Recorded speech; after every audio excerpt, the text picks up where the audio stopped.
Le Dieu du tac au tac, il répond subitement à une prière. Nous voyons dans Actes au chapitre 4, à partir du verset 21 jusqu'au verset 30. Le Conseil supérieur ne savait plus quoi faire. Face à l'assurance de Pierre et Jean, ils ont décidé de les libérer. Bon, nous sommes toujours dans cette histoire où il y a eu la guérison de ce paralytique. Alors, quand ils ont relâché Pierre et Jean, voilà, ils ont loué le Seigneur. Ils ont élevé la voix et ils ont proclamé le psaume chapitre 2. Pourquoi ce tumulte parmi les nations? Pourquoi on se ligue contre le roi des rois, contre le Seigneur des seigneurs? Alors, quand ils ont rencontré les frères, ils sont retournés auprès du membre du corps du Christ, auprès de l'Église. Ils ont fait le rapport. Ce qui me plaît, ils ont tous élevé la voix pour prier en demandant au Seigneur: fais des sortes qui s'opèrent de prodiges, des miracles, des guérisons au travers de nous et là où ils se trouvaient, pour que ton nom soit glorifié, que nous puissions avoir de l'assurance. Et on nous dit que là, la terre trembla, ils furent tous remplis du Saint-Esprit et ils allèrent proclamant la bonne nouvelle avec assurance.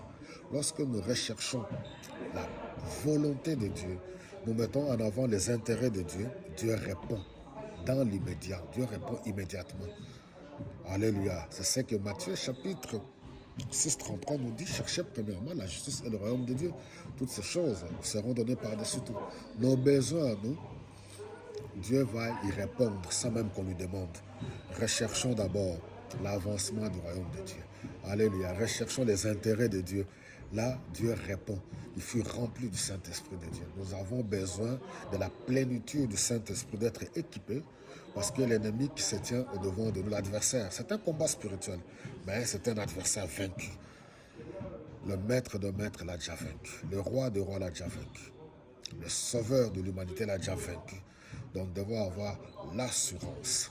Et Pierre et Jean ainsi que l'Église primitive, c'est un modèle, nous devons les imiter, sachant que Dieu, Jésus-Christ est le même hier, aujourd'hui et pour l'éternité, il n'a pas changé.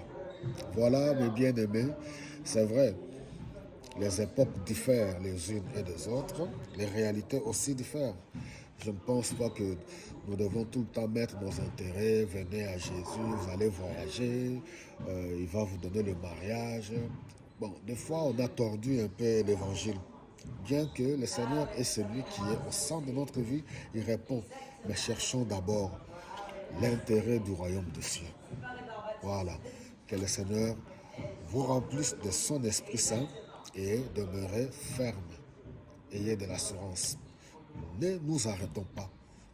Que toutes les opportunités, les occasions que nous avons, prêchons, annonçons la bonne nouvelle du salut en Jésus-Christ.